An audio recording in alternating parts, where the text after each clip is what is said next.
என் பையனை நாய் கடிச்சு கணக்கு தோண்டிட்டு இருக்கு பாருங்க. என்ன பாருங்க. அப்ப பிள்ளைகளுக்கு நாளைக்கு ஒண்ணுச்சுன்னா யாரு பாப்பா? பெத்தவனுக்கு தான் தெரியும் பிள்ளைய பத்தி. லெட்டர் வீடியோஸ் மூலமா மக்கள் மத்தியில பிரபலமான ஜிபி முத்து அவர்கள் அதங்கப்பட்டு பேசியிருக்கக்கூடிய இந்த ஒரு வீடியோ தான் இப்ப சோசியல் மீடியால வைரல் ஆகிட்டு வருது.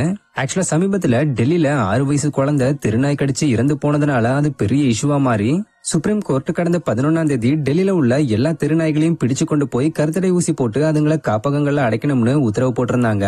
இதுக்கு ஒரு தரப்பினர் ஆதரவு தெரிவிச்சிருந்தாலும் இன்னொரு தரப்பினர் எதிர்ப்பு தெரிவிச்சிருந்தாங்க. மேலும் டாக் லவ்வர்ஸ் மற்றும் டாக் ஃபீடர்ஸ் நிறைய பேர் களத்துல இறங்கி அந்த உத்தரவுக்கு எதிராக போராட்டமே பண்ணிக்கிட்டு வராங்க. இதுல முக்கியமா ஆக்டர் சதா திருநாய்களுக்கு ஆதரவா கதறி அழுது பேசி வீடியோ ஒன்ன ஷேர் பண்ணிருந்தாங்க. இவங்களை தொடர்ந்து சீரியல் ஆக்டர் சந்தியா மற்றும் ஸ்வேதாலாம் வீடியோ மூலமா எதிர்ப்பு தெரிவிச்சிருக்காங்க. இந்த நிலையில இவங்களுடைய பேச்சுக்களை கேட்டு ஜிபி முத்து அவர்கள் இவங்களுக்கு எதிராக ஆதங்கப்பட்டு பேசி இந்த வீடியோவை ஷேர் பண்ணிருக்காரு. வீடியோ பார்த்தேன். எல்லாருமே நாய இது பண்ணுவீங்க. எத்தனை பிள்ளைகள் நாய் கடிக்க தெரியுமா? முட்டாதனமா எல்லாம் பேசுறீங்களே. உங்க பிள்ளைகளை கடிச்சு கொதறி அந்த பிள்ளைகளுக்கு என்ன நோய் இல்ல? என்ன நோய்? என்ன நோய்?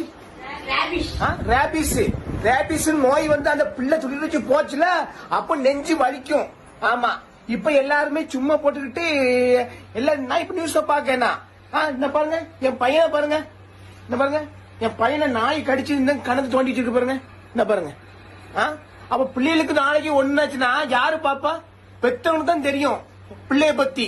சும்மா போட்டு நாயை வளர்க்கணும்னா நீங்க உங்க பாட்டு வீடை கட்டுங்க. வீடை கட்டி நல்ல நல்ல சூப்பரா காம்பவுண்ட் சோற போட்டு உள்ள அப்படி தெரு நாய் எல்லாத்தையும் போட்டு உள்ள வளைங்க சோற போடுங்க.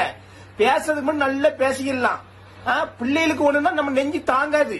ஆமா, எத்தனை பிள்ளைகளை துரத்துது, எத்தனை பேரை துரத்துது.